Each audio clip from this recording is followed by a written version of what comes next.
What we also need to remember is that, we easily get scared. We want, I always say that a person who doesn't suffer and a person who doesn't know that she or he suffers, is confused, has no use for Dharma practice. I think that's how it is. But, I just lost my thought. Just a moment.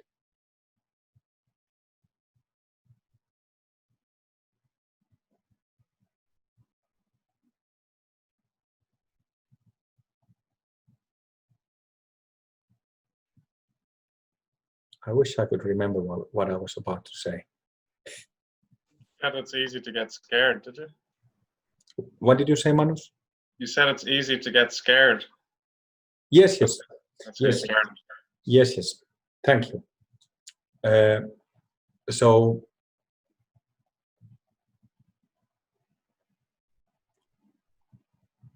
I lost my thought again. Just kidding. So it is easy to get scared by the age of the Buddhist tradition, and because it has been practiced by people in distant cultures. Do you understand? I also got scared by that, in a sense that I wanted to practice because I realized that I was screwed by my own mind. I was screwed by my habitual self-based thinking and feeling and reacting. So I started, when I met with practice, I really, dove deep into it. But at the same time, I was also, in a sense, scared by it. And I see this in many people, because people think that,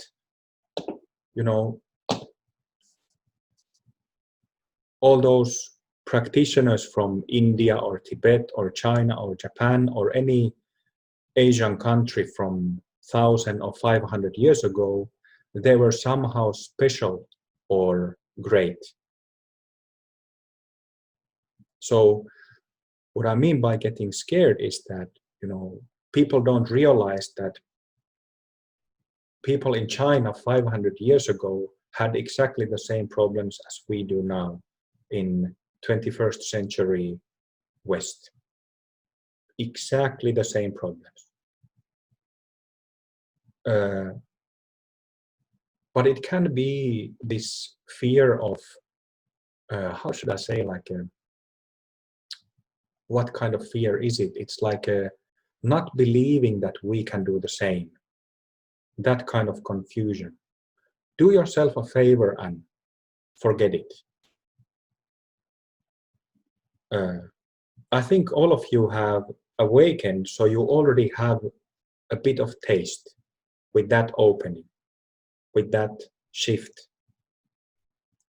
So this gives you direct experience, not to even mention if you've had further shifts, further bhumi openings, and even some of you have had perfections. Have confidence in the very basic teaching that all beings have Buddha nature, including yourself. Never forget that. Because if you do, you lose the way. So Buddha Dharma, the teaching of enlightenment, is for each one of us. Just like it was in Asian countries, when Buddhism hadn't yet spread to the rest of the world, just like it was for those people. So all beings have Buddha nature. All beings have that, should I say, basis of being or beingness, selfless beingness. Everyone has it. Even, your asshole neighbor has it.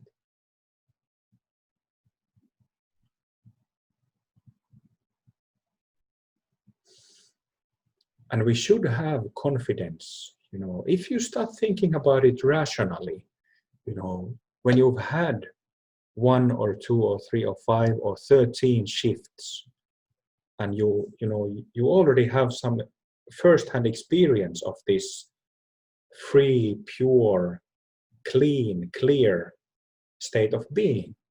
Oh,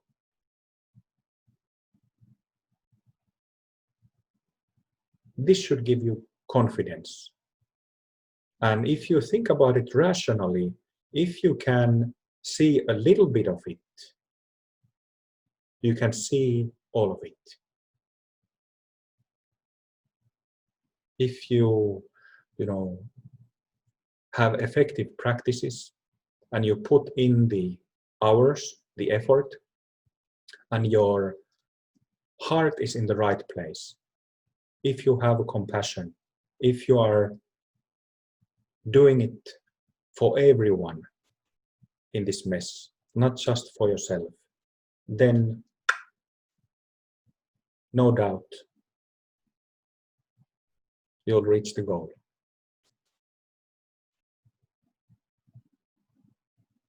So